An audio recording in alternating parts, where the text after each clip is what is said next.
Ya, Bapak minta bertemu dengannya, akhirnya berjumpa di balai kota. Ya, di balai kota ngobrol lah sama Pak Anies itu. Bapak sampaikan, Pak Anies kalau bersedia, Pak Anies ini harus jadi presiden. Oh, dia kaget tuh. Itu.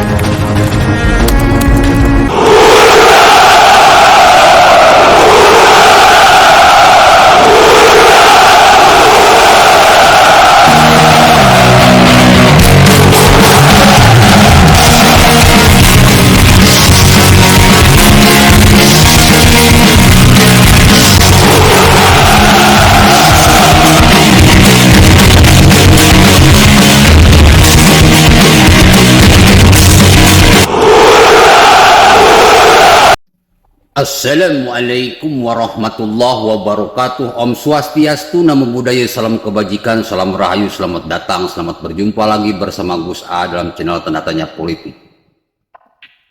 Politik identitas sudah dimulai, Mas Bro. Anies Baswedan dengan Nasdem sudah berkampanye di luar waktu kampanye. Artinya mereka bermain licik, picik, munafik.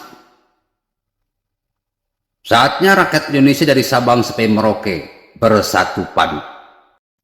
Yakinlah orang licik, picik, munafik pasti kalah. Karena Allah pernah berfirman, A'udzubillahi minasyaitonirrajim, bismillahirrahmanirrahim, wailul lil mutaffifin. Kekalahan bagi orang-orang yang curang. Yakinlah, bro. Dalam video tersebut sudah jelas bagaimana seorang ustadz, seorang kiai menggiring umatnya untuk memilih Anies Baswedan tanpa memberikan penerangan, keterangan, gambaran bahwa Anies Baswedan ini orang yang pantas untuk menjadi presiden. Anies Baswedan akan dimenangkan bukan karena prestasinya, bukan karena kehebatannya, bukan karena rekam jejaknya.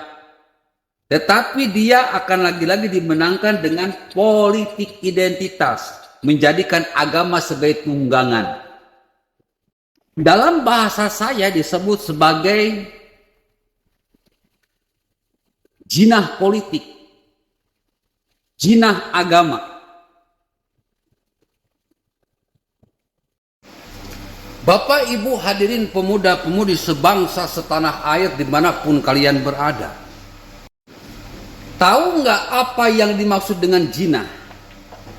Jinah itu adalah sesuatu yang kotor, perbuatan yang kotor. Kekotorannya lebih kotor daripada tai. Jadi orang yang berzina itu adalah orang-orang yang sedang mengotori dirinya, mengotori imannya, mengotori Islamnya. Jinah politik berarti orang yang mengotori politik. Jinah agama berarti orang yang mengotori agamanya. Nah, ulama barusan yang ada di video yang menggiring umat Islam untuk memilih Anies Baswedan dengan rekam jejak amburadul sedang berjinah politik dan berjinah agama, mengotori agamanya dan mengotori politik Indonesia. Kalau dalam bahasa Indonesia itu membeli kucing dalam karung. Membuat umat ini bodoh karena ulamanya berjinah politik dan berjinah agama. Jadi kalau ada yang bertanya mengapa umat Islam ini seperti buih di tengah lautan, banyak tapi tidak punya kekuatan, tidak punya kehebatan, karena umat Islam banyak dijinahi oleh ulamanya. entah itu yang namanya jinah politik maupun jinah agama.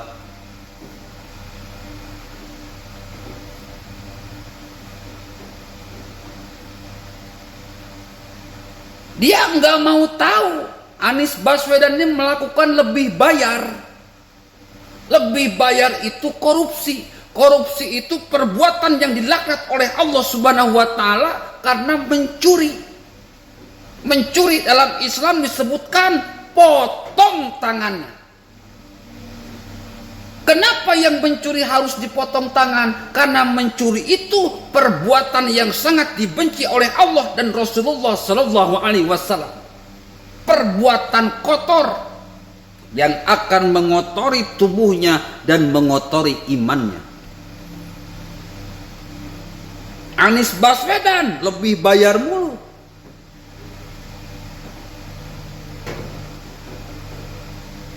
Orang yang suka lebih bayar didukung. Maka ulama-ulama yang mendukung Anies Baswedan, dia itu pejinah politik dan pejinah agama. Daripada menjadi pejinah politik, lebih baik jadi pejinah sekalian. Daripada jadi pejinah agama, lebih baik jadi pejinah sekalian. Berzina dengan WTS dosanya cuma untuk dirinya sendiri. Sementara jadi pejinah politik, jadi pejinah agama, merusak umat dan merusak rakyat dan merusak umat. Dia akan menanggung dosanya sendiri dan dosa umat dan rakyatnya.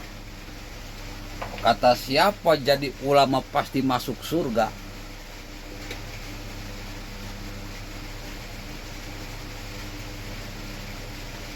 Yang pasti masuk surga itu yang mutmainah, yang punya jiwa yang tenang. Yang cerdas otaknya, cerdas akhlaknya, cerdas mentalnya, sehingga membuat ketenangan baik bagi dirinya, bahkan bagi bangsa dan negaranya. Itu pasti masuk surga ulama kayak gitu. Kalau ulama seperti di video barusan yang berjinah politik dan berjinah agama, itu calon neraka. Merusak umat, merusak rakyat, menggiring umat untuk memilih seorang calon presiden yang tidak pantas untuk menjadi calon.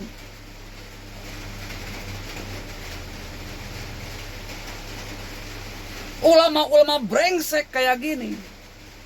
Padahal dalam Al-Quran dikatakan summa aurasnal kitabal ladzina istofaina min ibadina, aku wariskan Al-Quran ini kepada hambaku yang kupilih di antara mereka. Ulama-ulama Allah itu ulama-ulama yang terbaik, bukan ulama brengsek yang menggiring umat untuk memilih Anies Baswedan, si manusia lebih bayar.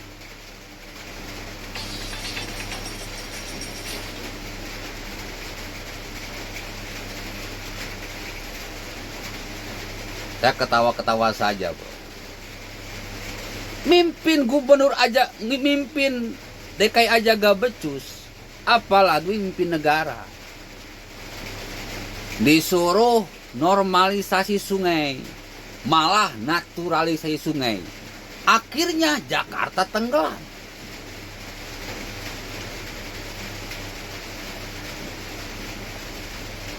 Disuruh memperlebar sungai, malah memperlebar trotoar. Bagaimana mungkin penanganan banjir dengan memperlebar trotoar? Otak mana otak?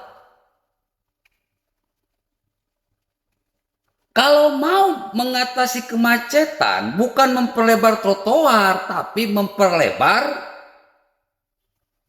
jalan. Karena nggak mungkin rakyat Jakarta pergi ke kantor jalan kaki. Kalau di daerah pariwisata baru perlebar trotoar. Jakarta bukan daerah pariwisata, perlebar jalan. Makanya kalau selama Anies Baswedan menjabat di DKI, macet tetap, banjir tambah parah.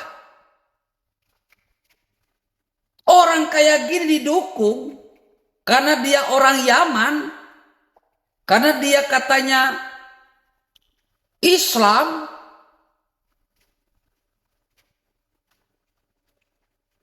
Bagaimana mungkin negara kita akan maju jika orang yang cuma pandai merangkai kata tetapi tidak bisa kerja, yang ngomongnya asal-asalan, kerjanya akal-akalan, ngomongnya akal-akalan, kerjanya asal-asalan, dipaksakan jadi presiden karena dia itu dermawan, memberikan miliaran, puluhan miliar, ratusan miliar kepada pesantren, kepada masjid. Mereka tidak sadar kalau uang yang dia pakai itu hasil rampok APBD.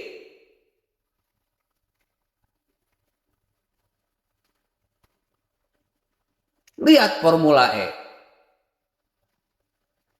Kegiatannya sudah beres, LPG-nya kagak ada. Pertanyaannya, kenapa LPG-nya tidak ada? Artinya Formula E ini adalah sarang korupsi.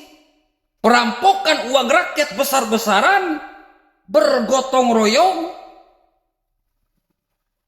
Dan kalau kasus ini sampai terbongkar, akan banyak para pejabat, termasuk Anies Baswedan, yang diseret ke penjara. Jadi gubernur saja sudah berkarakter maling, apalagi jadi presiden. Hancur Mina.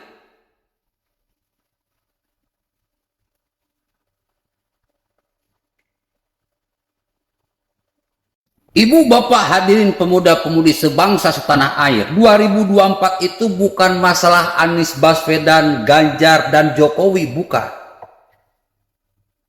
2024 itu adalah pertaruhan apakah Pancasila akan berganti dengan khilafah.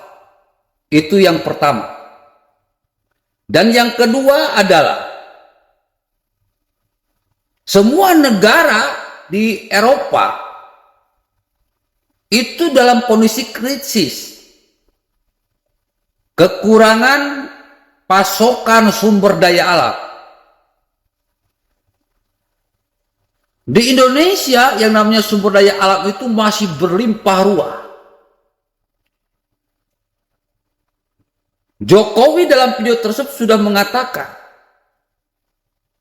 bahwa kalau dulu ada yang namanya kerja paksa, dulu ada yang namanya tanam paksa, mungkin sekarang kita akan dipaksa untuk melakukan ekspor paksa, ekspor sumber daya alam. Padahal Jokowi ingin sumber daya alam ini dikelola oleh sendiri. Ketika sudah jadi barang jadi atau setengah jadi baru diekspor. Tetapi Barat tidak mau. Karena kalau sampai Indonesia mampu memproduksi kekayaan alamnya sendiri, maka akan banyak perusahaan atau pabrik-pabrik di Eropa sana yang tutup. Dan Indonesia diprediksi akan menjadi negara maju.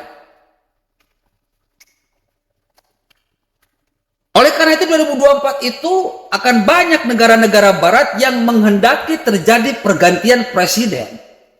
Yang bisa disetir, yang bisa dijadikan boneka agar sumber daya alam Indonesia yang berlimpah ruah ini diekspor secara mentah kepada mereka. Oleh karena itu di 2024 kita butuh sosok yang seperti Jokowi, mampu menentang dan menantang terhadap pressure yang dilakukan oleh Barat, mampu menjaga kekayaan alam yang ada di Indonesia. Jelas pengganti Jokowi tidak mungkin Anies Baswedan, jelas pengganti Jokowi adalah Ganjar Pranowo. Kalau mau menang 2024, Ganjar Kiai Haji Said Akil Sirot. Kalau mau menang dan hebat 2024, Ahok Ganjar atau Ganjar Ahok. Cerdaslah. Assalamualaikum warahmatullahi wabarakatuh.